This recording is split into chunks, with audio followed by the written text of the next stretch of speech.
Welcome back to Velentra Tales, wishing you a truly good day, filled with calm moments and gentle things ahead. And now, let's dive together into today's story. My husband sold my eggs to his mistress without my consent, while I was under anesthesia for appendix surgery.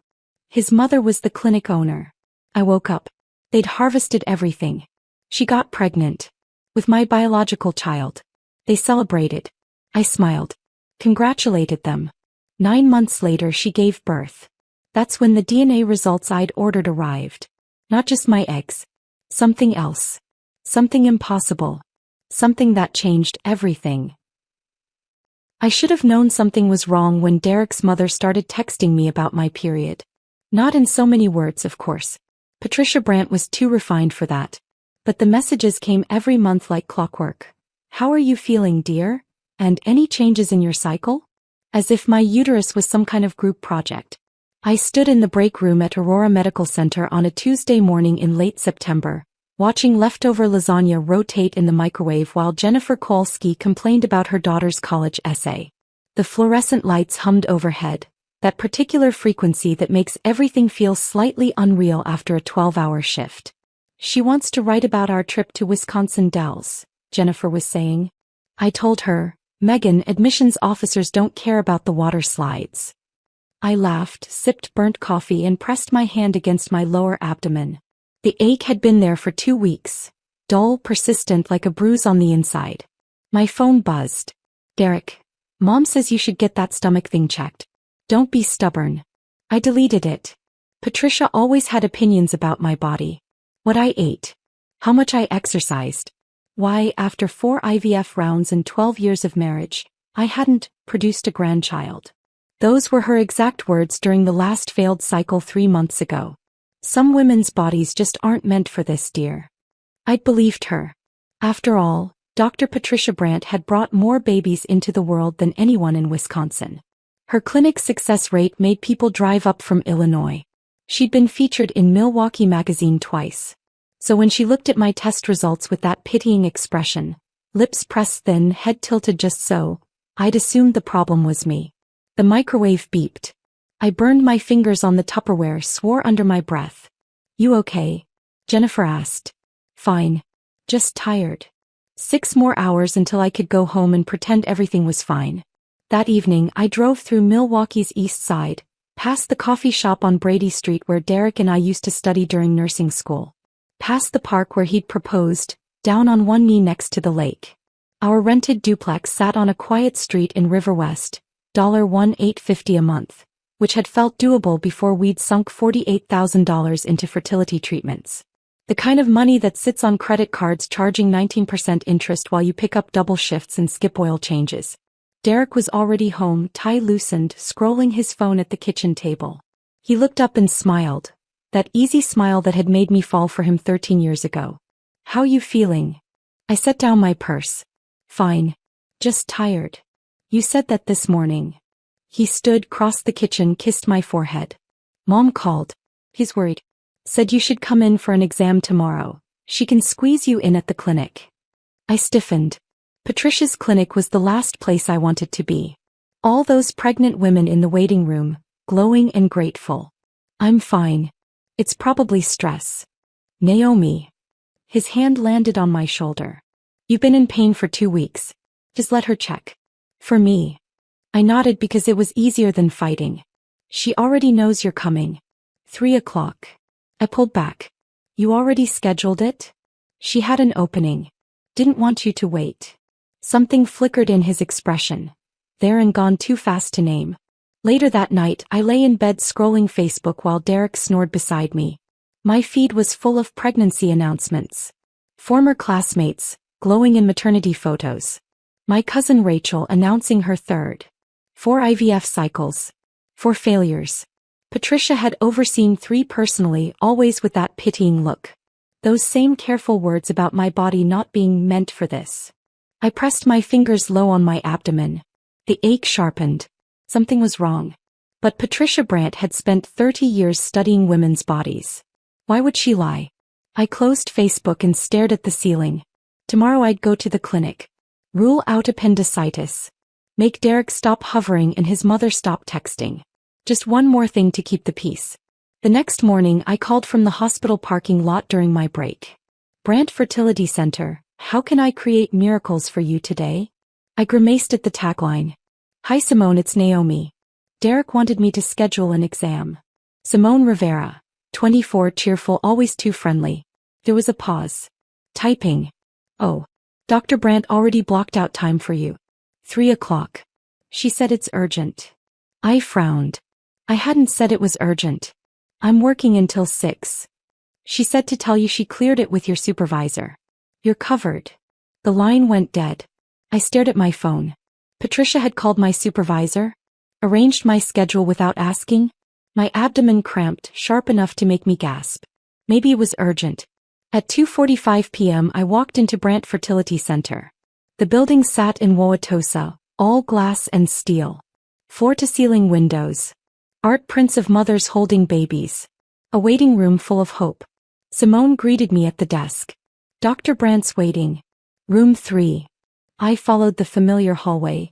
I'd walked it so many times for consultations, procedures, appointments that ended with words like, next time, and don't give up. Patricia was already in the exam room. Crisp white coat. Silver hair pulled back. She smiled, but it didn't reach her eyes. Naomi.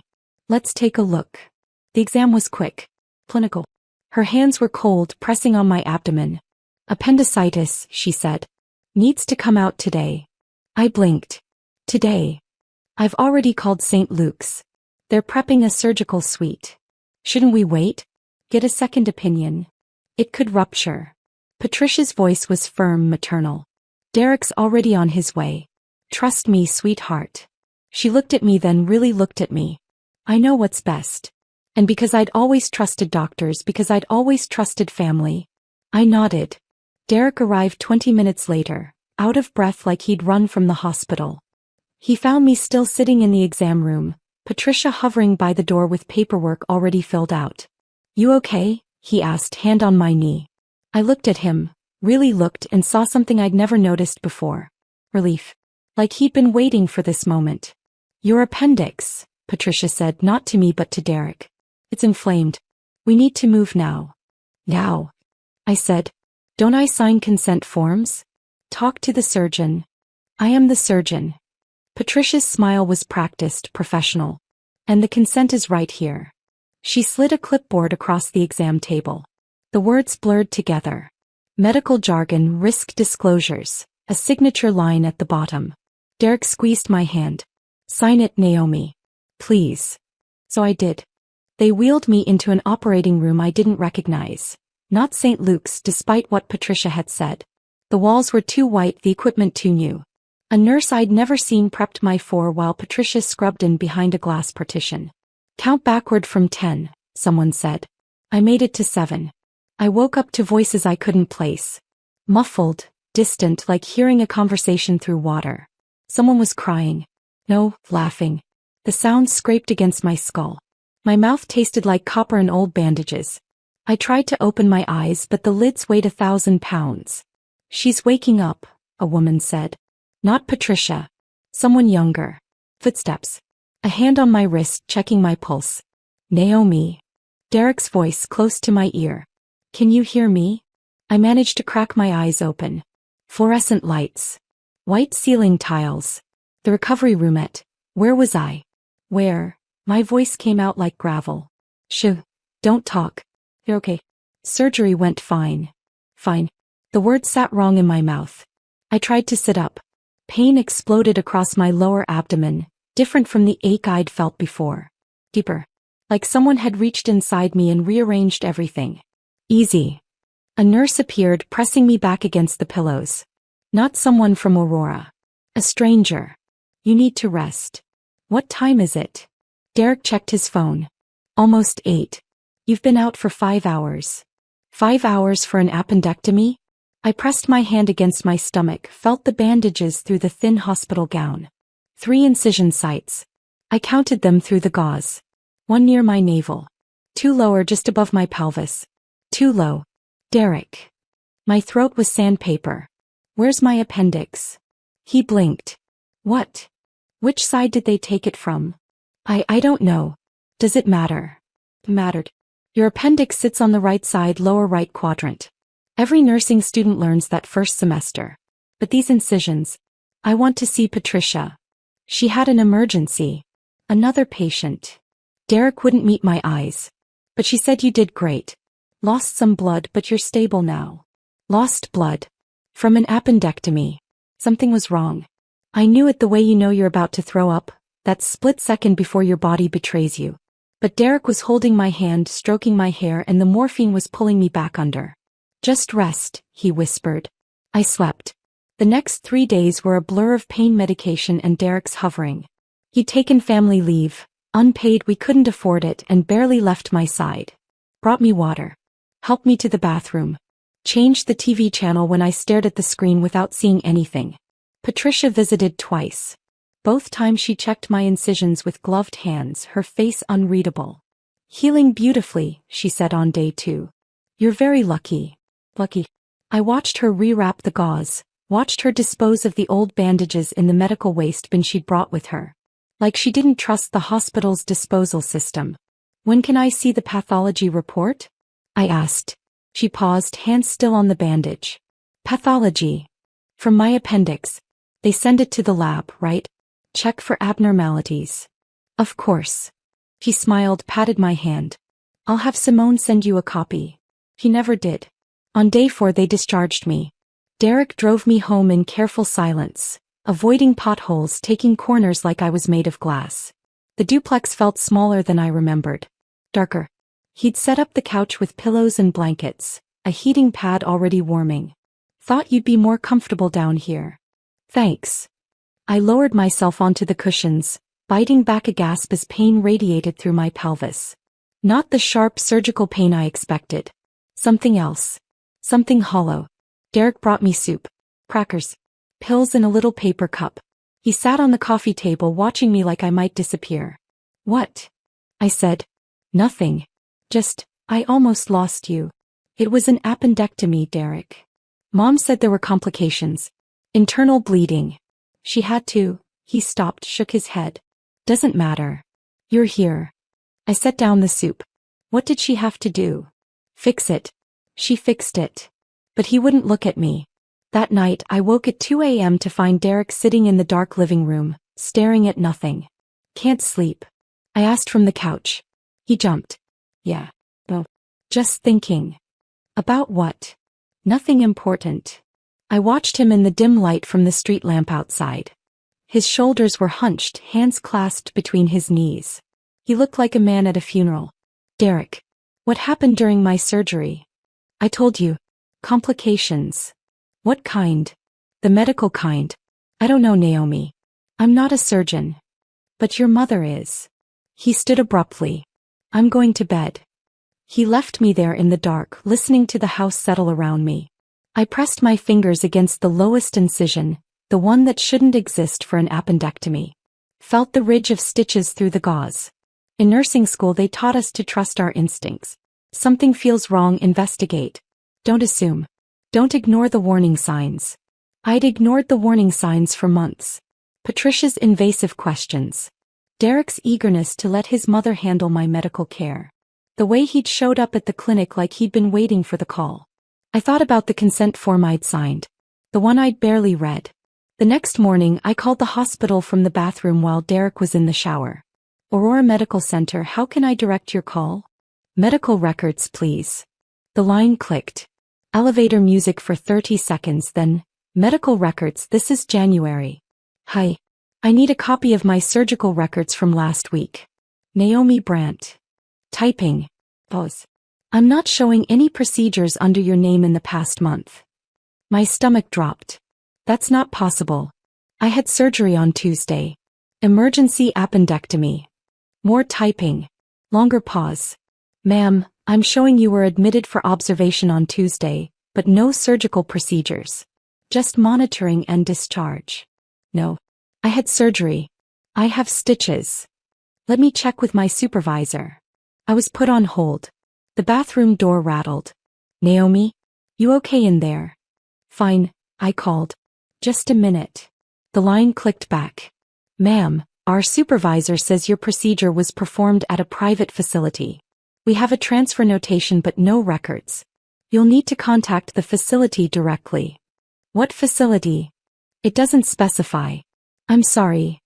I hung up as Derek knocked again. Naomi. I opened the door. He stood there in a towel, hair dripping, concern carved into his face. You sure you're okay? I looked at my husband, 12 years of marriage, 12 years of trust, and realized I didn't know him at all. Perfect, I said. Never better. That night I couldn't sleep. I lay in the dark next to Derek, listening to him breathe, slow and steady the way innocent people sleep. Every few minutes he'd shift, throw an arm across his eyes, settle back into whatever dreams didn't include his wife's mutilated body. 10 weeks. Simone's announcement played on loop in my head. 10 weeks pregnant. The timeline sat in my chest like a stone. I counted backward from the dinner. September, August, July. 10 weeks ago I'd been on an operating table. Unconscious. Patricia's toast echoed. Miracles of modern medicine. The way Derek wouldn't look at me when she said it. I got up at 3 a.m., careful not to wake him. The bathroom door locked with a quiet click. I turned on the exhaust fan to cover any sound. My hands shook as I pulled up my nightshirt. The incisions were healing, pink and puckered, about 3 weeks old. I'd been telling myself they were appendectomy scars. That Patricia had done exactly what she said. But I was done lying to myself. I traced the lowest incision with my fingertip. Too low. Way too low for an appendix. The placement was unmistakable now. Laparoscopic entry points. Lower abdomen. Pelvic region. I opened my phone, typed, laparoscopic oophorectomy scars. The images loaded. Perfect match. 3 small incisions. 1 at the navel. 2 in the lower pelvis. They didn't take my appendix. They took my ovaries. My eggs. Everything.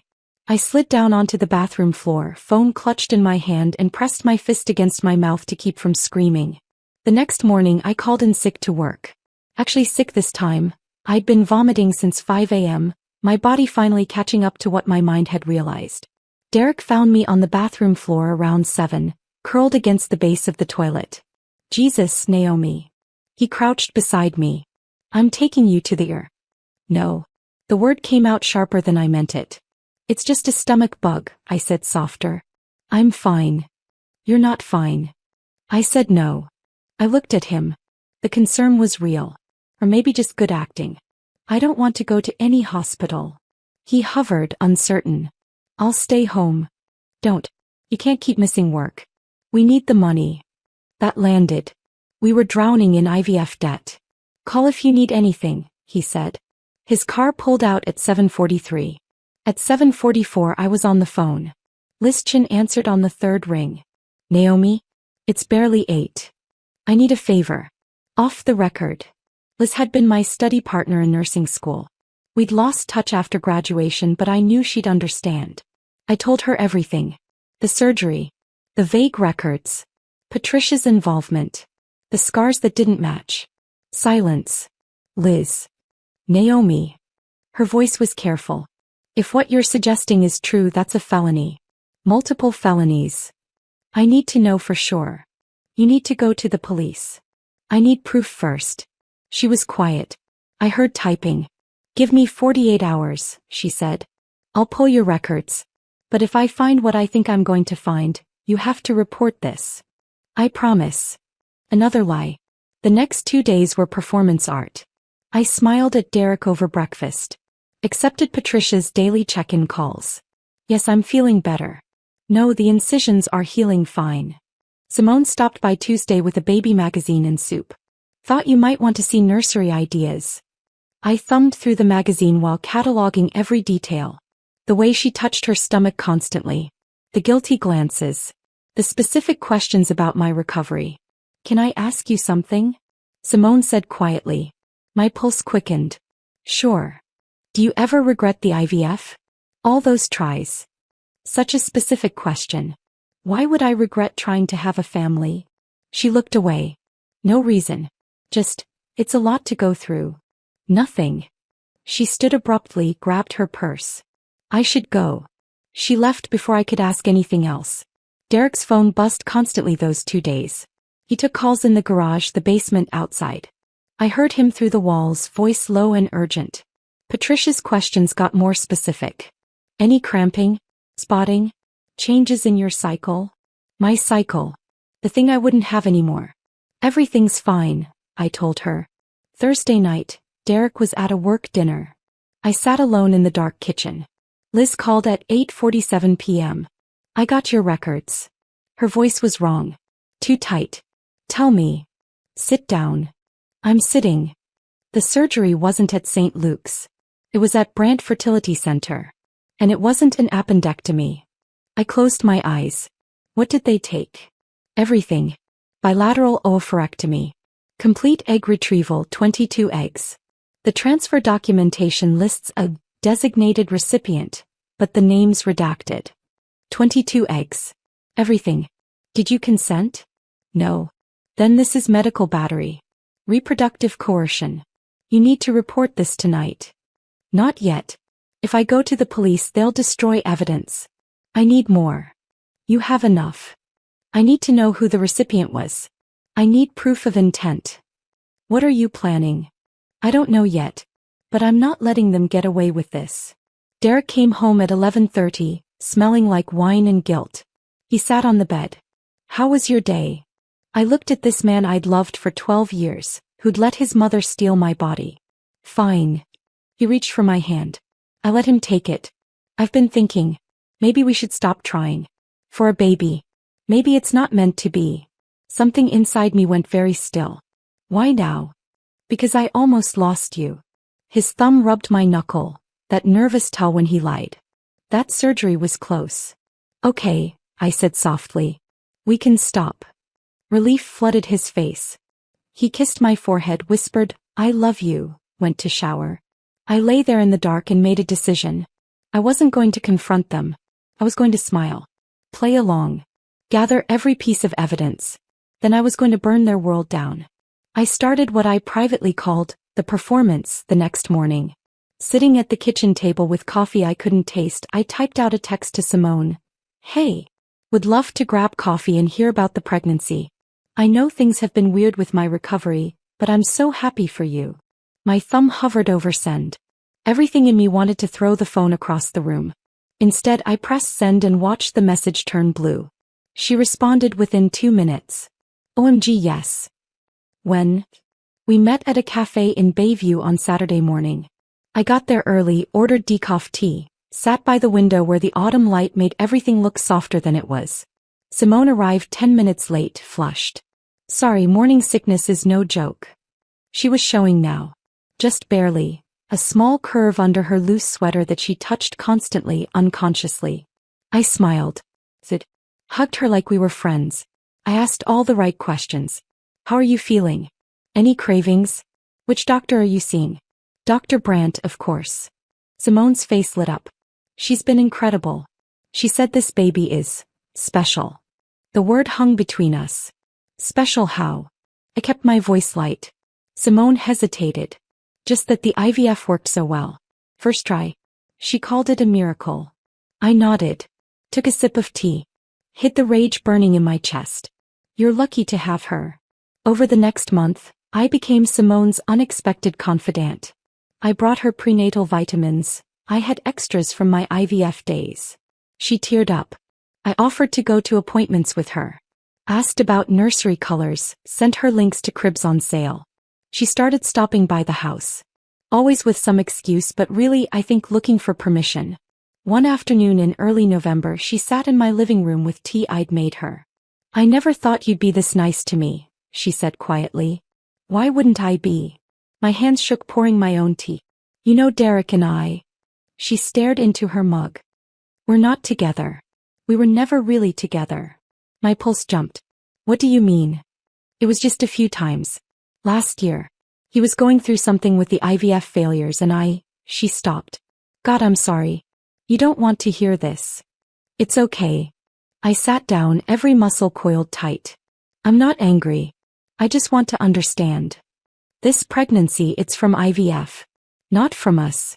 Dr. Brant said she had a donor lined up, everything arranged. I thought it was anonymous. Every word recorded on the phone hidden in my purse. You deserve to be a mother, I told her. She cried. I handed her tissues. She had no idea what she'd just given me. Meanwhile, I went to Dr. Sarah Okafor. Sarah had been my doctor for 8 years. Nigerian, straightforward, the kind of doctor who made you trust her immediately. I told her everything in her exam room. Showed her the scars. Sarah's face went pale. Naomi, this is criminal. You need to file a police report. I need medical proof first. Something beyond the surgical records. He studied me. What are you planning? Make sure they can't do it to anyone else. Sarah ordered a full hormone panel. I came back 3 days later. She slid the printout across her desk. FSH. 104.3 myo/ml. Postmenopausal range. LH. 49.7 myo/ml. Postmenopausal range. Estradiol. 12 pg/ml. Undetectable. They didn't just take eggs, Sarah said quietly. They took both ovaries. Complete bilateral oophorectomy. You're in surgical menopause. You'll need hormone replacement therapy for the rest of your life. Can I get copies? She printed them. 3 pages of evidence. I left with a folder and a prescription for estrogen patches we couldn't afford. I filled it anyway. Put it on the credit card Derek didn't know about. At home, the distance between us grew. Derek worked late constantly. Hospital meetings. Training sessions. He'd come home after 10, eat standing at the counter, shower, sleep. Patricia's calls stopped. Apparently satisfied I wasn't making trouble. I used the space to dig. I found records on an old laptop Derek had forgotten about, buried in a folder labeled Tax Documents 2019. Transfers to Brant Fertility Center. $75,000 over the past year. Noted as family loan. We didn't have $75,000. I found emails. Derek to Patricia 6 months before my surgery. Mom, we can't keep doing this to her. 4 failures is enough. Patricia's response. Trust me. I have a plan. By next year you'll have everything you've ever wanted. I photographed everything. Backed it up to 3 cloud drives under email addresses Derek didn't know existed.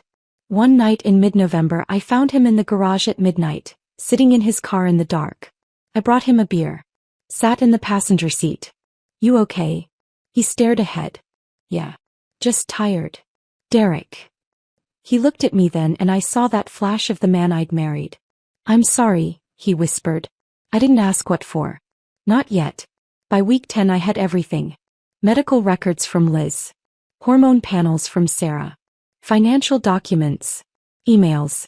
Recorded conversations with Simone. Photographs of the incisions. I stored it all in a safety deposit box at a bank in West Dallas. But evidence wasn't enough. I needed to know who the father was. Needed to understand how deep this went. That's when I remembered something Patricia had said years ago when Richard was dying. Richard Brandt had been a doctor too. Patricia's partner. And before the cancer took him, he'd stored sperm samples. Just in case, Patricia had said. I'd thought it was sentimental. Now I understood. I needed DNA. Needed proof before that baby was born. I texted Simone, would love to throw you a baby shower. Let me take care of everything. Her response came immediately, really? That's so sweet. Yes. I stared at the screen. Phase 2 begins. Planning a baby shower required help. Real help. 3 days after Simone said yes, I met Marcus Webb at a diner off I-94 20 miles from Milwaukee. Far enough that no one we knew would see us. He was already there when I arrived, 50-something, gray beard, the kind of face that had seen too much and stopped being surprised. Former cop, Liz had said. Specialized in digging up what people wanted buried. I slid into the booth across from him. Set an envelope on the table between the salt shaker and the ketchup. $1,500, I said. Cash. Half your retainer. He didn't touch it. What do you need? Everything on Dr. Patricia Brandt and Brandt Fertility Center. Malpractice suits, complaints, financial records, patient testimonies. Marcus leaned back, studied me. What am I looking for specifically? Evidence of unauthorized procedures. Other women she's done this to. This about you? I held his gaze. Does it matter? Helps to know motivation. Keeps me from being blindsided. So I told him. The abbreviated version. Surgery I didn't consent to, eggs harvested, fertility stolen. I left out the part about Simone about the baby that might be mine. Marcus's jaw tightened. When I finished, he picked up the envelope, tucked it into his jacket. I've seen a lot, Mrs. Brandt. Domestic cases, fraud, corruption. This is one of the worst. Can you find what I need? Give me 3 weeks. I paid for his coffee. On the drive home, my hands shook so badly I had to pull over at a gas station. Sat there with the engine running, gripping the steering wheel, trying to breathe. This was real now. I'd hired someone. Paid money. We didn't have to prove my husband and his mother had butchered me. There was no going back. 2 weeks later, Marcus called. You were right. She's done this before. We met at a different diner, this one in Waukesha. He slid a folder across the table, thick, organized with tabs. I opened it. Complaints filed with the Wisconsin Medical Examining Board. 3 women over 5 years, all alleging Patricia performed unauthorized egg retrievals during routine procedures. Appendectomies, cyst removals, exploratory surgeries, all settled out of court with NDAs. Why wasn't her license revoked? I flipped through pages, reading names, dates, settlement amounts. Husband was well connected, Marcus said. Richard Brandt knew everyone, hospital boards, state regulators. Money makes problems disappear. After he died, the complaints stopped. I think she got more careful. He tapped one name. This woman, Angela Torres. Lives in Wauwatosa. Her settlement was smallest, $40,000. She might talk. I stared at the address. Less than 10 miles from my house. Can you find the others?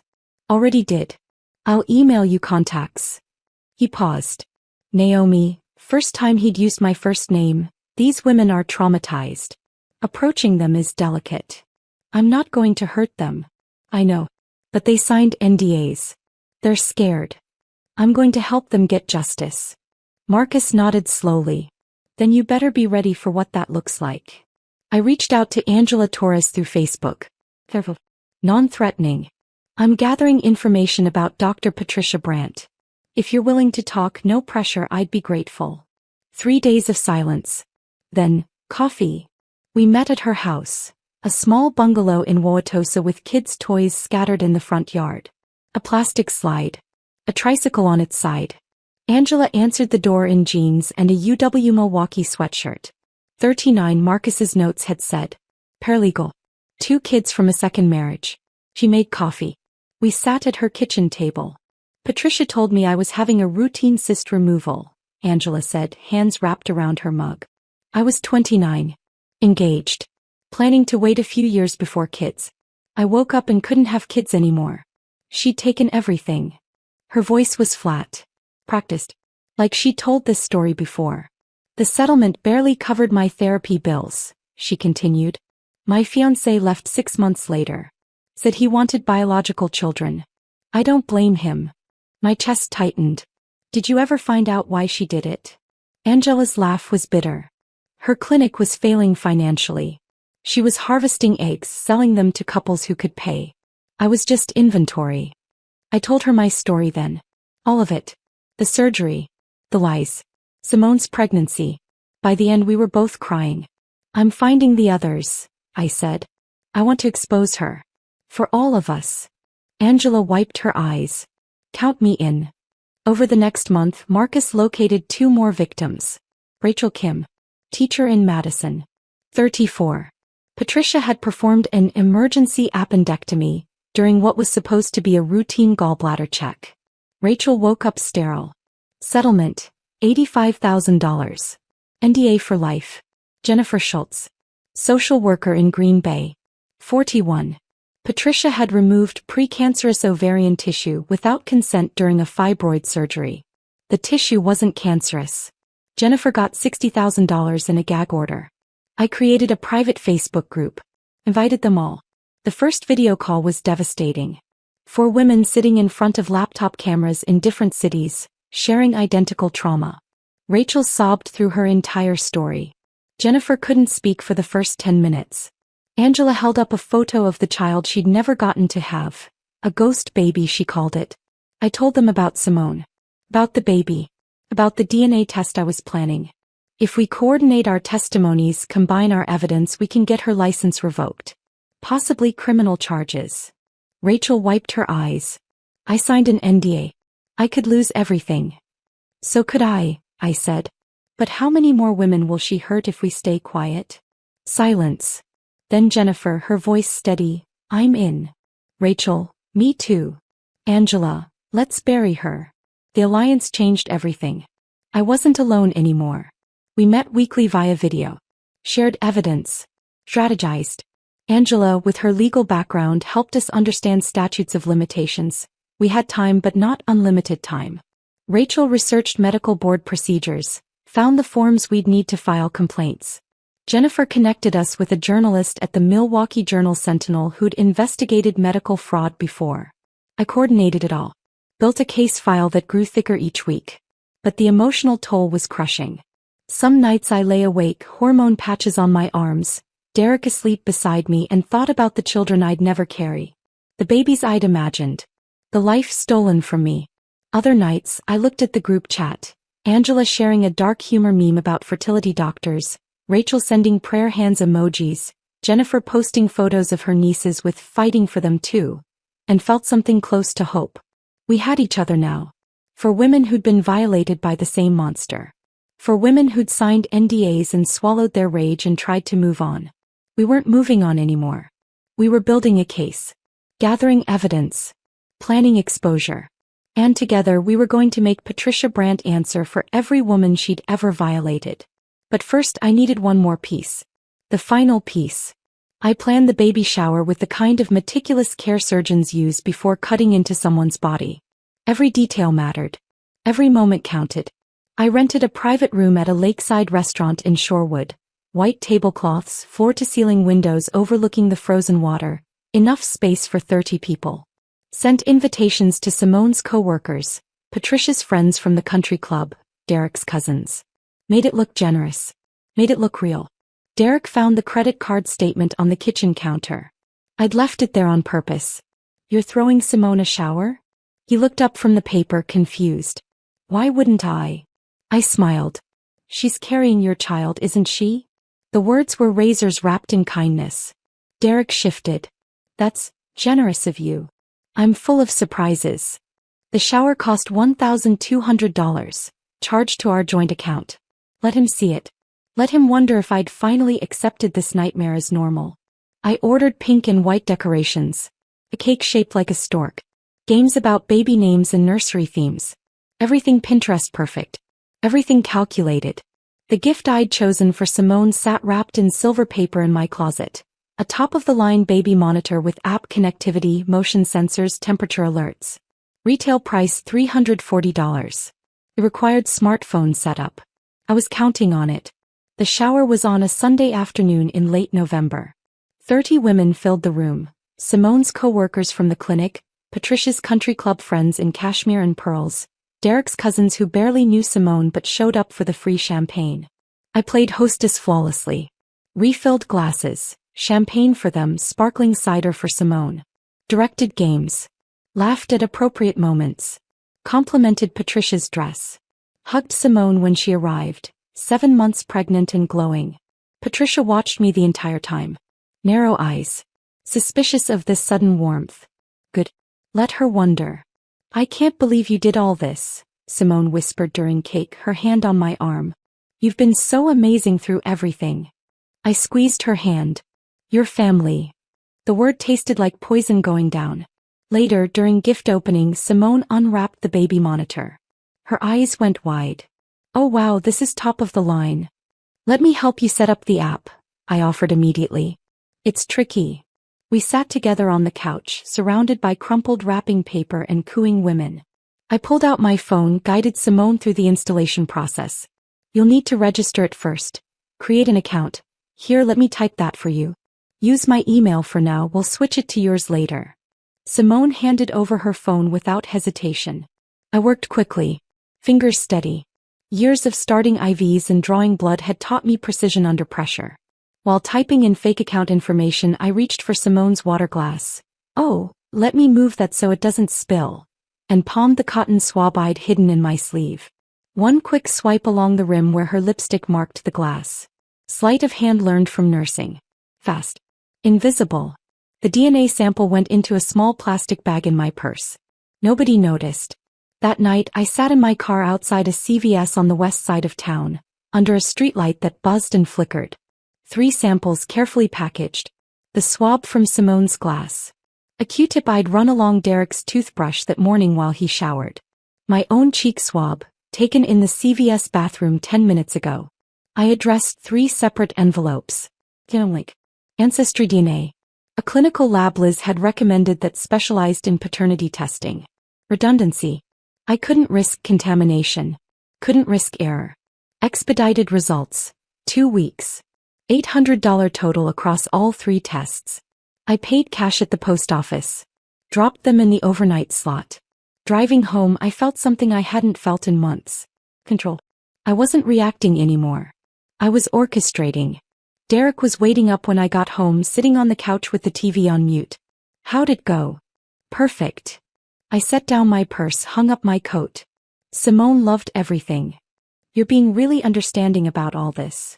He was fishing. Worried. I crossed the room, kissed his cheek. I've accepted it, Derek. This is our life now. The relief in his eyes was immediate. The guilt beneath it still there. He had no idea what was coming. The waiting was agony. 2 weeks felt like 2 years. I threw myself into work. Picked up every extra shift Carol offered. Worked through Thanksgiving. Let Derek go to Patricia's without me, claimed I was too tired. Avoided him at home. Maintained my friendship with Simone. We texted daily now. She sent ultrasound photos, grainy images of tiny feet, a profile shot, the technician's measurement notes. Complained about swollen ankles. Asked my opinion on pediatricians. I responded to every message. Warm. Supportive. Each word a performance. Meanwhile the alliance intensified. Angelo, Rachel, Jennifer and I had hired Diane Patel, a lawyer who specialized in medical malpractice and reproductive rights. Ruthless. Expensive. This is prosecutable, Diane said during a video call, her face pixelated on my laptop screen. But we need something definitive. DNA proof connecting Patricia's clinic to unauthorized embryo creation. I'm working on it, I said. I didn't tell them how. Some things were too dark to share even with allies who understood. 1 week before the results were due, Patricia invited us to dinner. To celebrate the baby coming soon, she said on the phone, voice bright. I accepted. We went on a Tuesday night. Patricia's house was warm, decorated for Christmas already. White lights, a tree in the corner, the smell of roasting meat. He was expansive. Drinking wine. Talking about Richard. He would have loved this grandchild, she said, refilling her glass. He always wanted Derek to have children. Was so disappointed when the IVF kept failing. She looked at me when she said it. I smiled. Sipped my water. Richard stored samples, you know, Patricia continued. Before the cancer. Just in case medical science advanced enough. He was always thinking ahead. Something in her tone made my skin crawl. Derek shifted beside me, uncomfortable. That was smart, I said evenly. Patricia smiled. He was a brilliant man. The DNA results arrived on Thursday, December 14th. I was at work, restocking a supply cart on the 4th floor, when my phone buzzed 3 times in rapid succession. 3 emails. 3 companies. All within an hour. I abandoned the cart. Locked myself in the supply closet. Hands shaking so badly I could barely open the attachments. First file, genome link. Child is biologically related to Naomi Brandt. Maternal match. 99.9%. I already knew that. Expected it. Second file, ancestry DNA. Paternal match. No relation to Derek Brandt. My vision blurred. Third file, clinical lab. Paternal match. Richard Brandt, deceased, reference sample from genealogy database. The phone slipped from my hands. Patricia had used her dead husband's sperm. Derek's father. The baby wasn't Derek's child. It was his half-sister. I slid down the wall, phone on the floor beside me, and started laughing. Not funny laughter. The kind that sounds like breaking. Patricia hadn't just stolen my eggs. She'd used them to continue her husband's genetic line. To create a child from her dead husband and her daughter-in-law's stolen body. She'd made Derek believe he was going to be a father, when really he was going to be a brother. It wasn't just medical fraud. It was genetic incest. And I had proof. I didn't tell anyone about the DNA results. Not Derek. Not Angela, Rachel, or Jennifer. Not even Diane or Kayla. Not yet. I printed 3 copies of each report, 9 pages total, black and white, damning. Stored them in separate locations. One set in the safety deposit box in West Dallas. One with Liz at her law office in Madison. One with Diane Patel, sealed in an envelope marked, "Do not open until January 20th. Difference. Redundancy. Protection. Then I moved through December like a ghost. I attended Simone's final prenatal appointments, sitting in the waiting room with pregnancy magazines I didn't read. I helped Derek assemble a crib in our guest room. White wood, convertible, expensive. "She'll need somewhere to stay when she visits," he said, wrestling with the instruction manual. I handed him the Allen wrench. The absurdity of it would be funny if it weren't so vile. Derek building furniture for his half-sister while believing she was his daughter. Measuring out space for a child created from his dead father's sperm and his wife's stolen eggs. I watched him struggle with the pieces, saw the hope in his eyes every time he got a section right. Felt nothing. The man I'd loved was gone. What remained was a stranger who'd let his mother butcher me. One night he caught me staring at him from the doorway. "What?" "Nothing," I said. "Just thinking about the future." He smiled. "Thought I meant our future." I met with Diane and Kayla at a coffee shop in Madison 2 days before Christmas. Neutral ground. Far from Milwaukee. Far from anyone who might recognize us. I brought everything. Medical records in a 3-ring binder. Financial transfers highlighted in yellow. Emails printed and organized by date. The testimonies from Angela, Rachel, and Jennifer. Typed, signed, notarized. And the DNA results still crisp from the printer. Kayla Henderson was maybe 35, sharp eyes, recorder already running when I sat down. She read through the DNA results twice. "This is Pulitzer level," she said quietly. "When do you want to go public?" "Not yet." Diane frowned. "Naomi, every day we wait is another day she could destroy evidence." "She won't." My voice was ice. "She thinks she's won. She thinks I've accepted this. I want her exposed in front of everyone who's ever respected her." I told them about the gala. Patricia's Clinic's 25th anniversary fundraiser on January 20th. Black tie. 300 guests. Every major donor, every medical professional in Wisconsin. Politicians. Hospital board members. The people whose respect Patricia valued more than anything. "I'm going as Derek's wife," I said. "I'm going to smile and drink champagne and wait for her speech. And then I'm going to take the microphone." Kayla grinned. "I like the way you think." Diane was more cautious. "It's risky. Legally, I mean. If you confront her publicly before filing charges. Your article publishes the morning after," I said to Kayla. "Diane, you file criminal complaints with the DA and medical board the same morning. I detonate everything in person the night before. By the time the sun comes up, she's finished." Diane studied me. "You've thought this through." "I've thought about nothing else for 4 months." We finalized the plan. Timelines. Contingencies. What to do if Patricia tried to have me removed from the event. When we finished, Kayla reached across the table, squeezed my hand. "You're the bravest person I've ever met." I pulled my hand back. "I'm not brave. I'm just done being quiet." Christmas came. Derek and I exchanged gifts in our living room with the tree lights blinking and carols playing from his phone. He gave me a necklace. White gold. Small diamond pendant. Expensive. Gilt wrapped in velvet. "It's beautiful," I said and let him fasten it around my neck. I gave him a watch. Practical. Meaningless. "You shouldn't have," he said, but he was smiling. We went to Patricia's house for dinner. The whole family. Derek's cousins, his aunt, Simone looking like she might go into labor any second, belly so swollen she couldn't get comfortable in any chair. Patricia toasted new beginnings and family legacies. Everyone raised their glasses. I raised mine. Sipped sparkling cider. Watched. Derek's cousins cooed over Simone's belly, asked to feel the baby kick.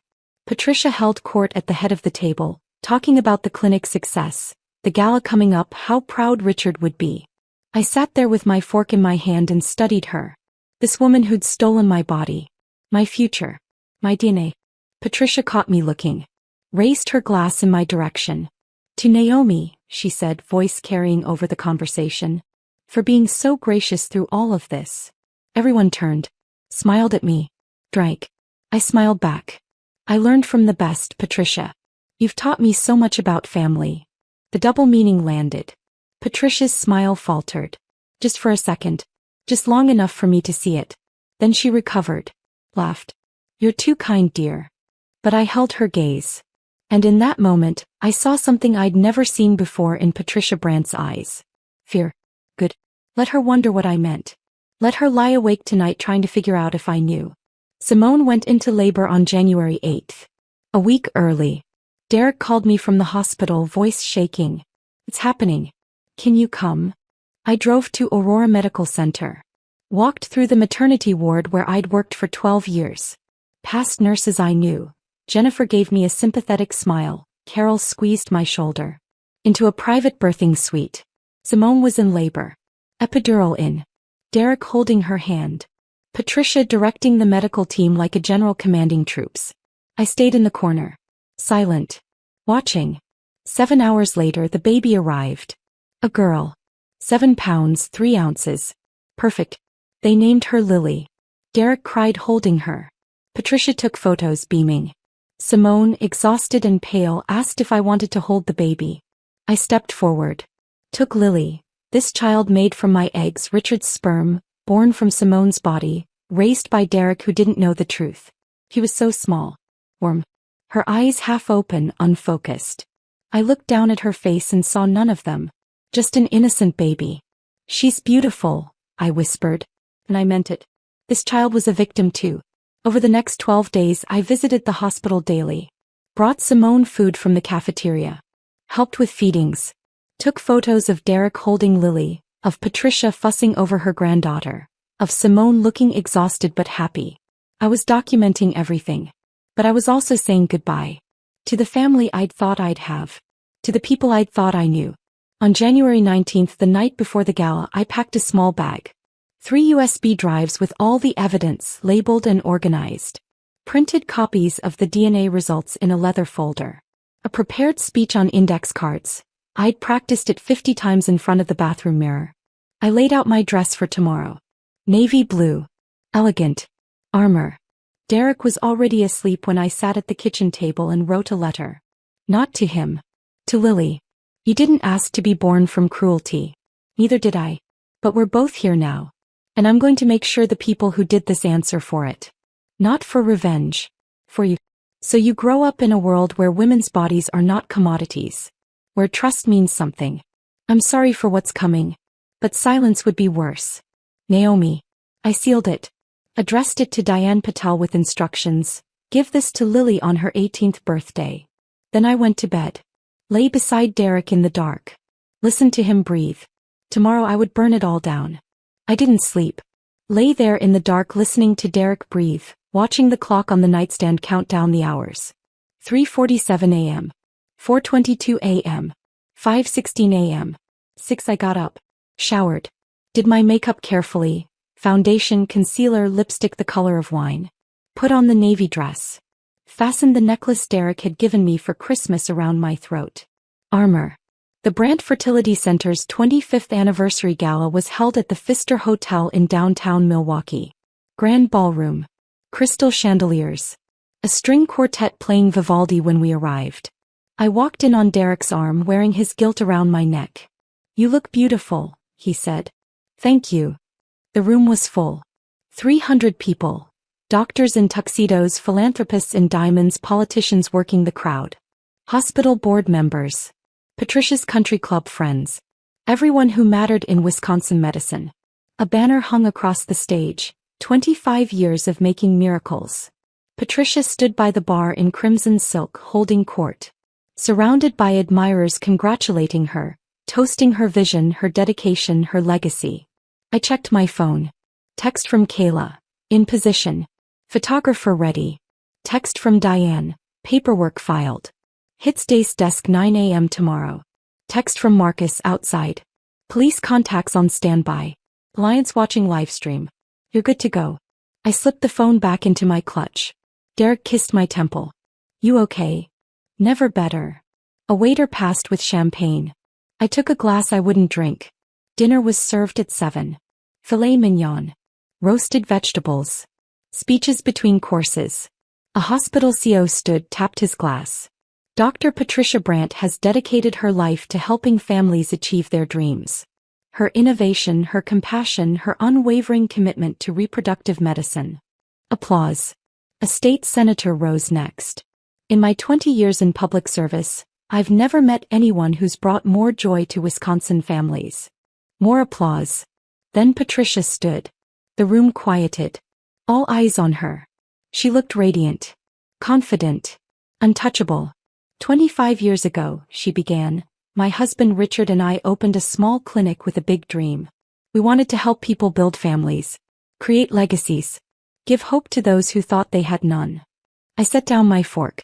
Richard isn't here tonight. But I know he'd be so proud of what we've built. We don't just create embryos. We create futures. The room applauded. I stood. Derek grabbed my wrist. What are you doing? I pulled free. Walked toward the stage. Patricia saw me approaching. Paused mid-sentence, confused. I climbed the stairs. Took the microphone from her hand. I'd like to say a few words, I said. Voice steady. Come. Patricia's smile froze. Naomi, this isn't. Please. Indulge me. I turned to the audience. After all, I'm family. The room murmured. I looked out at 300 faces. Saw Derek standing at our table, face white. Saw Diane in the back, phone out. Saw Marcus at the AV booth, hand on the controls. My name is Naomi Brandt, I said. 12 years ago I married Patricia's son, Derek. And 4 months ago, Patricia performed surgery on me without my consent. Silence. Complete silence. She told me it was an appendectomy. It wasn't. She performed a bilateral oophorectomy, harvested 22 of my eggs and stole my fertility. I didn't consent to any of it. Patricia lunged for the microphone. I stepped back. Derek was frozen at our table. You're confused, Patricia said, voice shaking. You signed consent forms. I signed nothing. And I have proof. I nodded to Marcus. The screen behind us flickered to life. Medical records appeared. My surgical notes from Brandt Fertility Center. Hormone panels showing surgical menopause. Transfer documentation listing designated recipient. Then the DNA results. 3 separate reports. Link. Ancestry DNA. The clinical lab. All showing the same conclusion. The baby born 2 weeks ago, Lily Brandt, is biologically mine, I said. But the father isn't Derek. Gasps rippled through the room. The father is Richard Brandt, Patricia's deceased husband. Derek's father. Derek stood. That's impossible. It's genetic incest, I said, voice cutting through the noise. Patricia used frozen sperm from her husband's fertility storage to create a child with my stolen eggs. Derek, you're not Lily's father. You're her half-brother. The room erupted. Shouting. Camera flashes. Chairs scraping. Patricia lunged for me, screaming. You're lying. You signed consent. You wanted this. Marcus moved in, physically blocking her. I kept talking, amplified by the microphone. She's done this before. To at least 3 other women. The screen changed. Angela Torres. Rachel Kim. Jennifer Schultz. Their photos. Their testimonies. Their medical records. She harvested their eggs without consent, sold them, destroyed their fertility, and paid them to stay quiet. I have documented proof of medical fraud, reproductive coercion, and conspiracy. Diane stood from her table in the back. The Milwaukee District Attorney's Office will be filing criminal charges tomorrow morning, she said, voice carrying. The Wisconsin Medical Examining Board is being notified tonight. Patricia collapsed into a chair. Makeup running. Hands shaking. Derek pushed through the crowd toward me. You knew. His voice broke. All this time. Yes. And you didn't tell me? You didn't tell me your mother butchered me. He flinched like I'd slapped him. Security moved in, trying to restore order. But it was chaos. Guests were leaving. Phones out. Recording everything. Kayla's photographer was capturing it all. I stepped off the stage. Walked past Patricia, sobbing, ruined. Past Derek, staring at his hands like they were covered in blood. I found Simone in the crowd, holding Lily, tears streaming down her face. Did you know? I asked quietly. Simone shook her head. I swear. He told me it was an anonymous donor. I believe you. And I did. Simone was a victim too. We'll figure out custody. Later. Right now take Lily home. Simone nodded. Clutched the baby. Left. I walked out of the ballroom. Through the hotel lobby. Into the freezing January night. Marcus was waiting with the car. You did it, he said. I got in. Closed my eyes. And finally let myself cry. Not from sadness. From relief. It was done. They'd all answer now. Marcus drove me to Liz's apartment in Madison. Didn't ask questions. Just drove while I cried in the passenger seat, mascara running, the necklace Derek gave me still cold against my throat. I stayed there that night. And the next. And the one after that. The Milwaukee Journal-Sentinel's front page on January 21st had my face on it. Not a flattering photo. Me at the gala mid-sentence on that stage, microphone in hand. The headline screamed, "Prominent fertility doctor accused of reproductive coercion, genetic fraud." Kayla's article was devastating.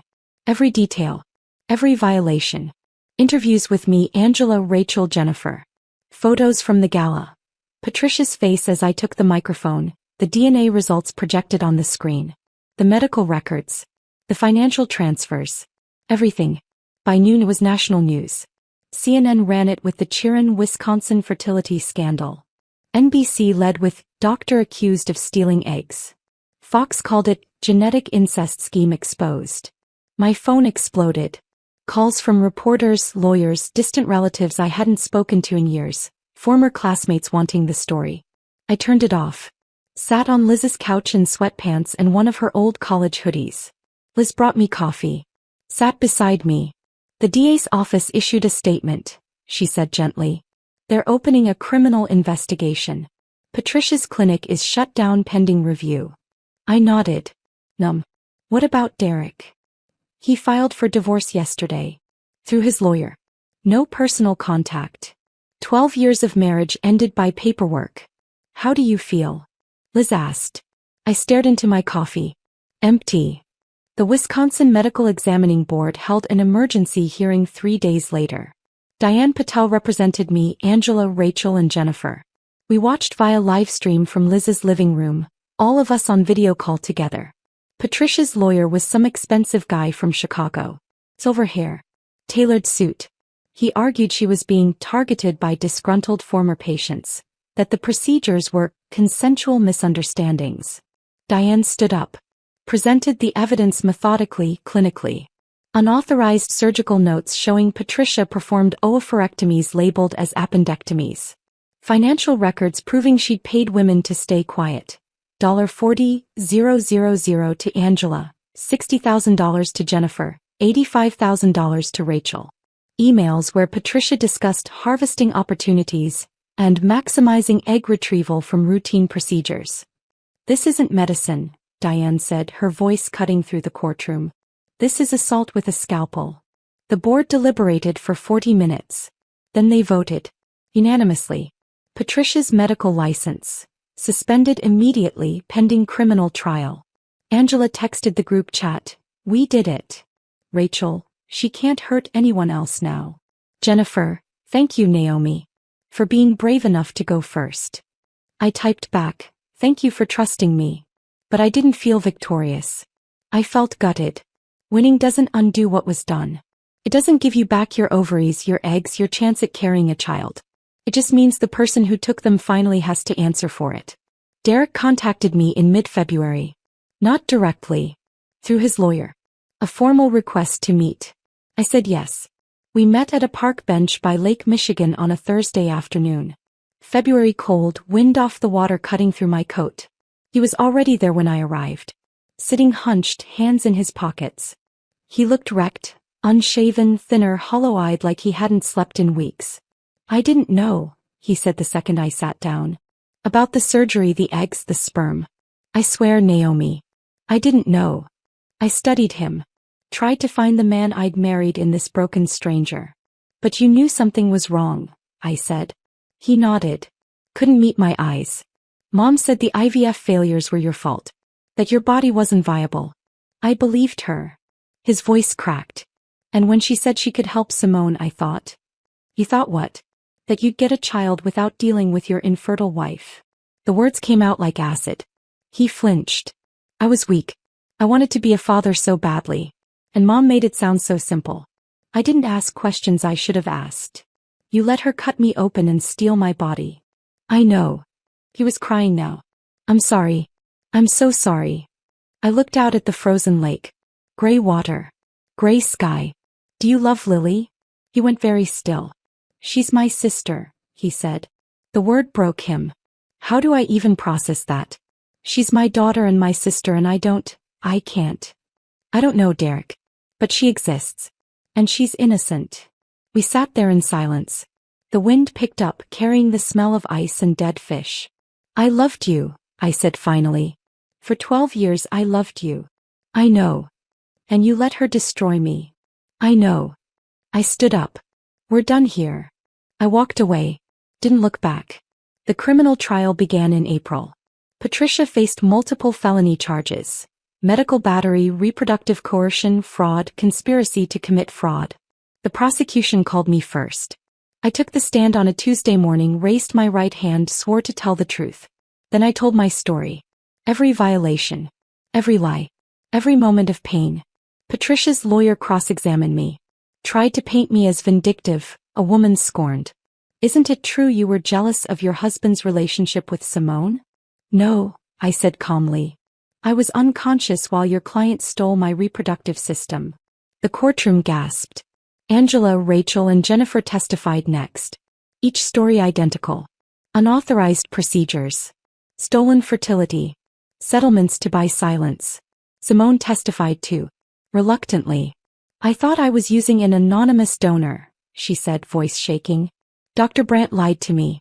I never would have consented if I'd known the truth. The defense crumbled. On May 3rd, after 4 hours of deliberation, the jury came back. Guilty on all counts. Patricia was sentenced to 12 years in federal prison. $2.5 million in restitution to her victims.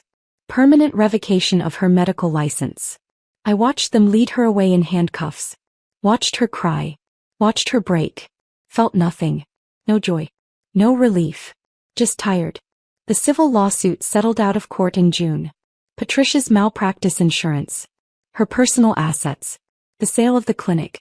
All of it liquidated. I received $1.8 million.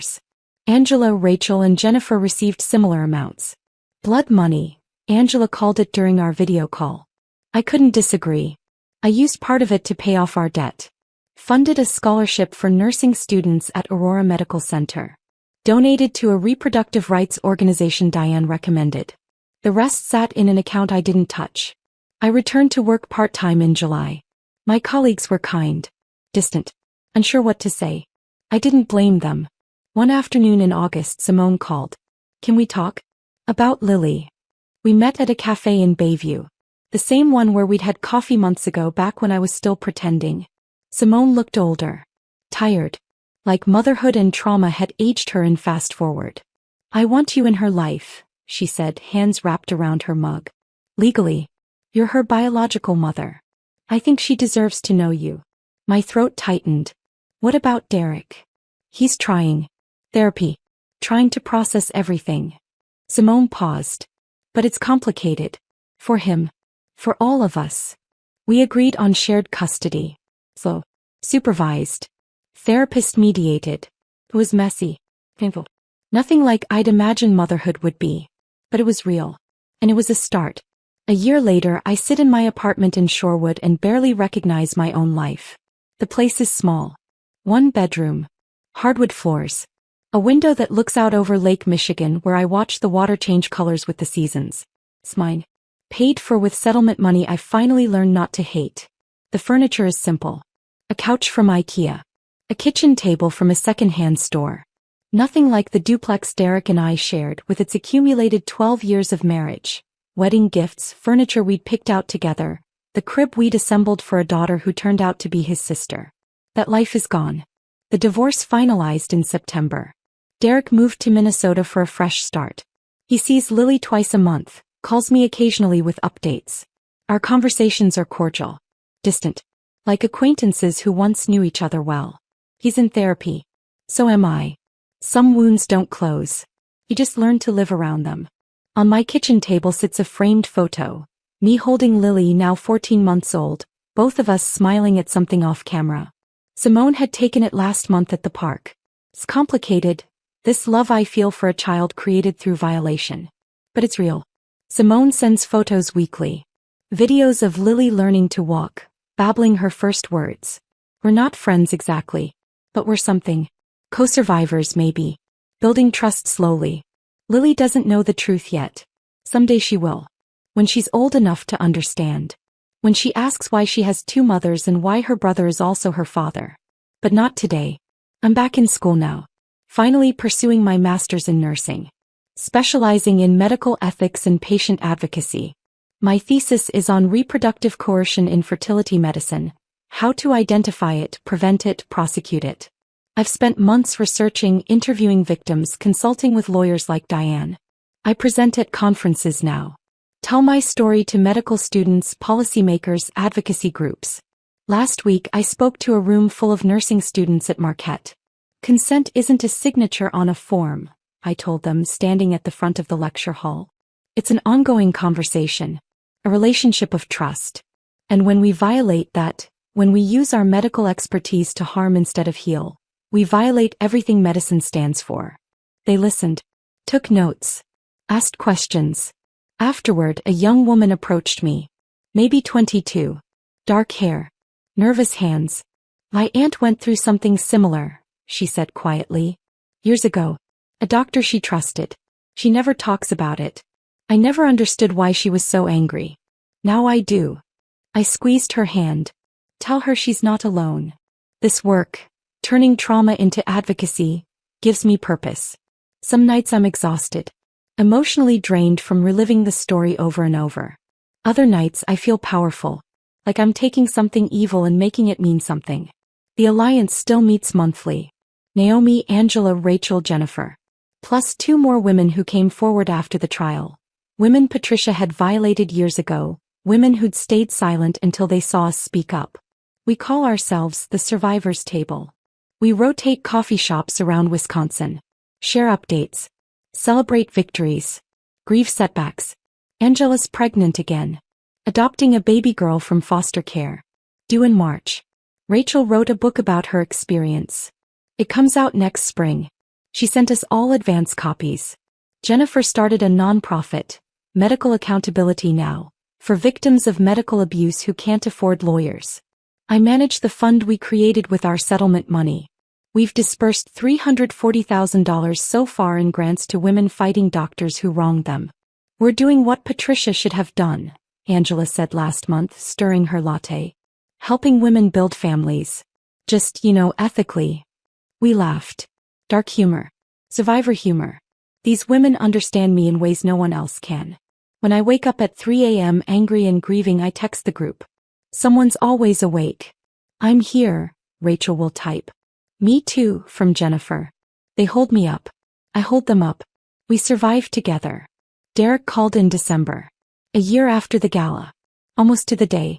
I was making soup, tomato from scratch, when my phone rang. I'm getting married, he said. To someone I met in therapy. I wanted you to know. I stirred the soup. Turned down the heat. That's good, Derek. I'm happy for you. And I meant it.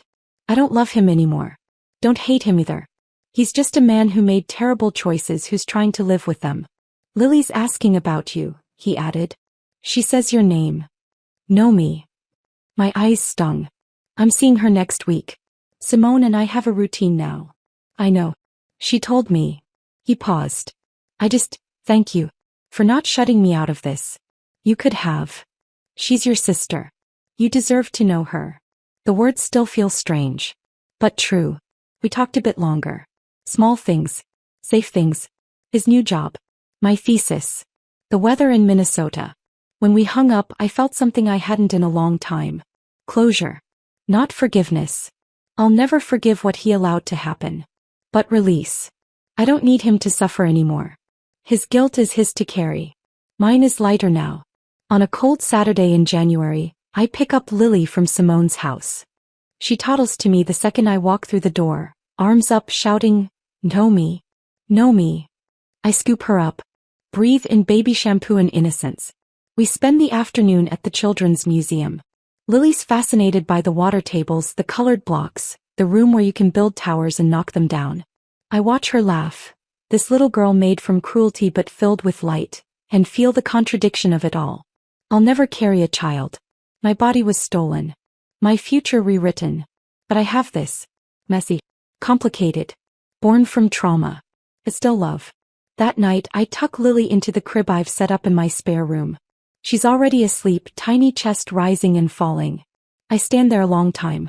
Hand on the crib rail. I think about the letter I wrote. The one Lily will read when she's 18.